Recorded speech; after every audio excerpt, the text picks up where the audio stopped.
Yang saya hormati dua senior saya, rekan saya, Pak Latif dan Pak Victor, beliau ini jagoan-jagoannya KKP. Rekan-rekan media yang saya hormati dan saya banggakan, alhamdulillah siang ini kita bisa bersama-sama di ruang komisi, jadi ruang preskon ini untuk sedikit kita menyampaikan kinerja yang sedang kita lakukan di tahun 2020. Tahun 2024 ini kami mendapat tugas langsung dari Pak Menteri dan Pak Wamen untuk memberikan efek jerah di lapangan. Dalam hal ini ada 4 fokus untuk pekerjaan utamanya. Pertama adalah menghentikan penyeludupan BBL, kemudian pemberantasan illegal fishing, kemudian pengawasan PKKPRL. Nah, ini keduanya ini kan mendukung Pak Victor dengan Pak Latif, supaya kalau untuk illegal fishing ini nelayan kita bisa berdaulat di negeri sendiri. Kemudian yang untuk PKKPRL dari disampaikan Pak Victor, bagaimana peningkatan pendapatan negara bukan pajak itu sangat signifikan tadi. Kemudian pengawasan untuk mendukung implementasi penangkapan ikan terukur. Nah, ini yang menjadi tugas pokoknya dari perikanan tangkap, namun ini juga menjadi tugas pokok kami untuk melaksanakan kegiatan ini agar bisa di lapangan sesuai dengan target dan yang diharapkan. Kawan-kawan semuanya, prioritas pengawasan penyelundupan BBL ini sejalan dengan kebijakan arahan dari Bapak Presiden Prabowo untuk mengurangi penyelundupan kekayaan sumber daya yang ada di negeri kita. Pengawasan penyelundupan BBL dilakukan melalui kerjasama dengan penegak hukum lainnya, ada TNI Angkatan Laut, terus kemudian Polri, Bea Cukai, Bakamla, maupun operasi kami mandiri ada kami lakukan. Sepanjang tahun 2004, kinerja pengawasan penyelundupan BBL berhasil menggagalkan sebanyak 44 kali di 16 lokasi dengan jumlah BBL yang terselamatkan 6,44 juta BBL yang kami lepas liarkan, atau senilai dengan 849 miliar. Terbaru, operasi mandiri kami di Lampung kemarin berhasil mengungkap dan mengagalkan penyelundupan BBL di Lampung yang merupakan pemain di jalur kiri. Ini kenapa kami sebut jalur kiri, karena di jalur kanan ini yang resmi dan membayar pajak. Saat ini pelaku utama masih kami kejar, yang terutama yang otak pelakunya. Namun kami tegaskan di sini kita kerjasama dengan PPATK dalam hal ini. Jadi dari pelaku tersebut kita dari nama-nama itu muncul, dan nama-nama itulah yang kami sampaikan ke PPATK nanti sampai kepada paling pucuknya siapa. Operasi pengawasan SDKP di laut, terutama dalam memberantas illegal fishing, menggunakan armada kapal kami, armada kapal pengawas dan pesawat patroli di BPP 11 BPP di telah dilakukan penangkapan sebanyak 240 kapal yang melakukan pelanggaran dari 30 kapal bendera asing, kemudian 210 kapal ikan Indonesia. Kenapa kapal Indonesia juga ditangkap? Ternyata juga kapal-kapal Indonesia pun melanggar. Ya kan, bukan hanya kapal asing saja yang melakukan pelanggaran. Justru di sini kapal ikan Indonesia ini yang tadi berbanding lurus dengan Pak Latif, ketika mereka melakukan pelanggaran, di situ nanti PNBP tidak tercapai. Disinilah kami lakukan tindakan terhadap kapal-kapal bendera Indonesia. Dari pelanggaran tersebut kami melakukan ada tindakan pidana dan tindakan administrasi berupa denda. Nah, pelanggaran tersebut itu mengakibatkan kerugian negara, baik dari hitung-hitungan ikannya, kemudian sumber dayanya, bahkan sampai ke valuasi. Kami hitung di sini, kami juga mengundang dari teman-teman ahli BIM dan valuasi dan semuanya itu kami hitung tercapai ada 3,7 triliun. Kami berhasil mengamankan kerugian negara yang dihasilkan dari para pelaku ilegal tersebut. PSDKP juga berperan untuk mewujudkan keamanan laut melalui patroli bersama sebagai komitmen sinergi dengan instansi lain dan patroli terkoordinasi di wilayah perbatasan dengan negara tetangga. Teman-teman semua yang saya hormati, ini adalah beberapa kasus yang berhasil kami ungkap, antara lain ada kasus illegal fishing. Di sini kami di pertengahan tahun kemarin menangkap kapal bendera Rusia MV Runcing 03, kemudian penangkapan kapal asing di Samudra Pasifik, yaitu dengan kapal-kapal dari Filipina terutama, dan Natuna Vietnam di situ yang kapal-kapalnya. Kemudian penangkapan kapal ilegal fishing ground di wilayah Selat Malaka di sini. Malaysia. Pengungkapan atau pengangkatan rumpon ini juga menjadi penting. Kenapa? Rumpon-rumpon yang ada di laut itu yang dipasang terutama oleh kapal-kapal asing, ternyata dia membuat barrier, ya, membuat benteng itu sehingga ikan dari Samudra Pasifik tidak bisa masuk ke wilayah kita. Nah, di situ diambil sama kapal-kapal dari Filipina. Itu kita potong, kita angkat, ada video-video dari kami lapangan. Jadi, kenapa kita lakukan pengangkatan? Kalau nggak diangkat, ya itu kita potong saja, dia akan melayang-layang kemudian diangkut di laut, nabrak-nabrak kapal. Kita angkat, kita ngumpulkan di pangkalan kami di Bitung, Malang. Jadi, ya itu contohnya itu pengangkatan kita angkat, karena disitulah dia menjadi barriernya ikan-ikan yang tidak bisa masuk ke wilayah kita. Yang harusnya secara beruraya dia masuk wilayah kita ditangkap oleh nelayan kita sendiri. Nah, lalu penghentian tindak pidana penyelundupan TPPO, orang kita juga melakukan adanya penjualan orang-orang yang ke Australia dalam ini. Kami lakukan di NTT dan saat ini kami sinergi dengan aparat setempat. Belum lama ini teman-teman di Polres Rote juga menangkap 15 orang lalu kemarin ini. Artinya apa? Dengan demikian sebetulnya jalur-jalur untuk pelanggaran itu dilakukan oleh orang kita, namun yang dibawa orang asing.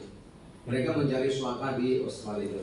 Bahkan ketika waktu itu kapal-kapal nelayan menggunakan kapal nelayan sampai ke hutan bakaunya Australia. Ternyata begitu mendarat orang-orang itu larinya ke sana. Teman-teman sekalian. Kemudian untuk pengawasan kelautan dan ruang laut, kami terus melakukan upaya pengawasan dengan polsus kami yang sudah kami latihkan di Brimob, di temannya Pak Latif sama Pak Victor teman. Tahun ini telah kami tindak 200 pelaku usaha dengan rincian 169 pelaku pelanggaran pemanfaatan ruang laut. Ruang laut itu nanti ada reklamasi, terus kemudian angkut kabel bawah laut, ada kemudian versus. Kemudian 19 pelanggaran destructive fishing, pengeboman segala macam itu. Kemudian 6 pelanggaran pemanfaatan ikan yang dilindungi, 3 pelanggaran pemanfaatan pulau-pulau kecil. Ini saya waktu di mana Maratua ini, di sana tidak ada bendera Indonesia. Di situ dikelola oleh warga Swiss sama Jerman. Orang Indonesia cuma hanya untuk bawa-bawa pelayanan itu.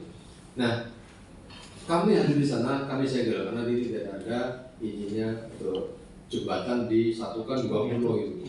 Inilah pelaku ini orang Bapak Ibu sekalian. Kami hadir di pulau terluar. Karena apa? Ketika pulau terluar kita jamah di situ, nanti akan terlihat seperti sepanjang ligitan.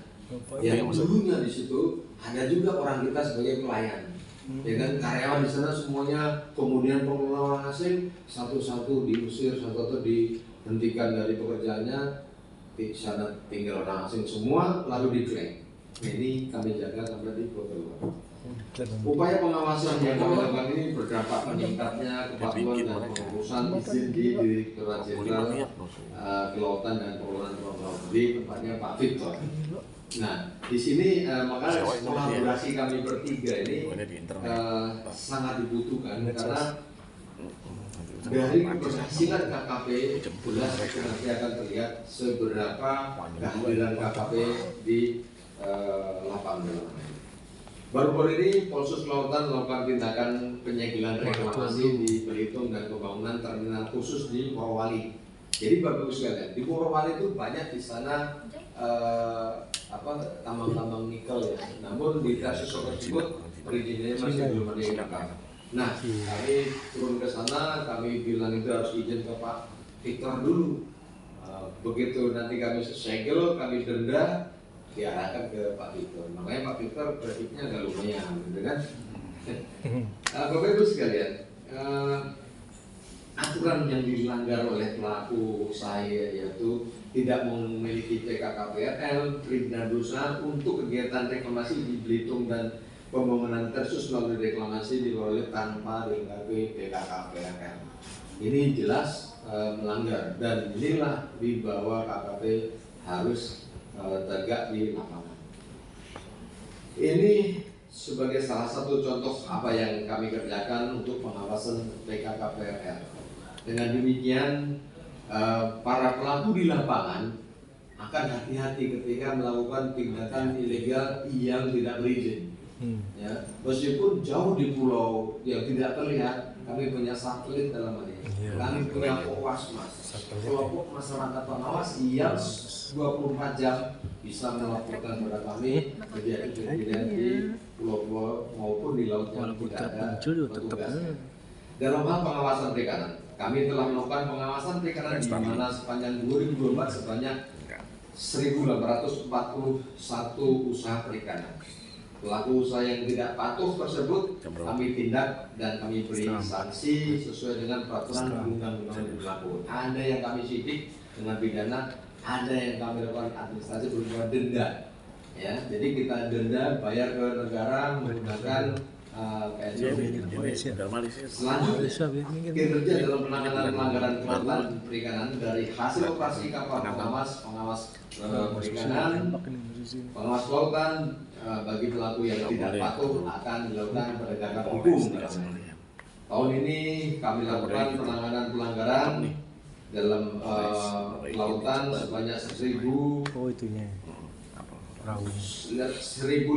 kasus yang terdiri dari pemberian sanksi pidana 72 yang kami pidana dan 981 sanksi administrasi berupa denda. Rekan-rekan sekalian, ini yang saya banggakan. Kami menyampaikan tindak lanjut dari penanganan kapal Runjing 03 yang ditangkap waktu pertengahan tahun. Saat ini kami dari putusan pengadilan tersebut ingkrah dimanfaatkan oleh KKP untuk kapal patroli kami dan kami beri nama Paus 02. Inilah Runjing yang saat kami tangkap di laut. Kemudian kami pimpin sendiri di sana saat itu dengan badai. Namun badai di laut tersebut kalau kita tidak hadir maka dia akan lewat itu saja. Bapak Ibu sekalian, selanjutnya Runjing tersebut akan kami rekondisi menjadi kapal pengawas karena ini kapalnya bentuknya masih kapal ikan di situ. Dulu yang Paus itu yang kami gunakan untuk menangkap itu juga kapal dari China. Namanya Fujianyu kami, nah ini Fujianyu dulu nih. Ini Fujianyu, terus kemudian kami tangkap kapal pengawas, nangkap kapal asing lagi. Kita jadikan kapal pengawas lagi. Gitu. Dia nangkap lagi. Nggak perlu beli kapal. Selanjutnya, Bapak Ibu sekalian, dalam pengawalan implementasi kebijakan terukur, PSI kami melakukan upaya-upaya yang serius terus bersinergi dengan Direktorat Jenderal Perikanan Tangkap yang dipimpin oleh saudara kita Pak Latif.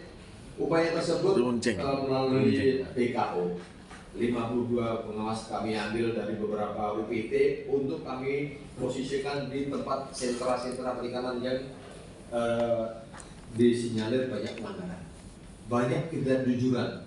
Bongkar ikan yang harusnya itu 200 mungkin dilaporkan 100, 110, di situ sudah ada anggota kami yang mereka sendiri tidak bisa memanipulasi lagi. Karena apa? Kalau tidak, karena keterbatasan anggota, maka kami ambil BKO dari UPT yang lain. Ini untuk menunjukkan bahwa kami sinergi dengan teman-teman perikanan tangkap, khususnya timnya Pak Latif.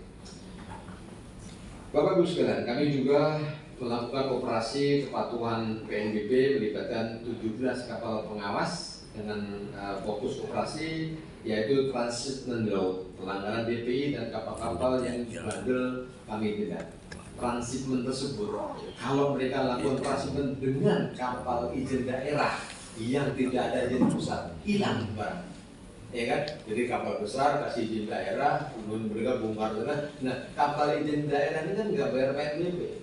Nah, disitulah lossnya. Tapi percayalah, anggota kita di lapangan dan kami punya Wasmas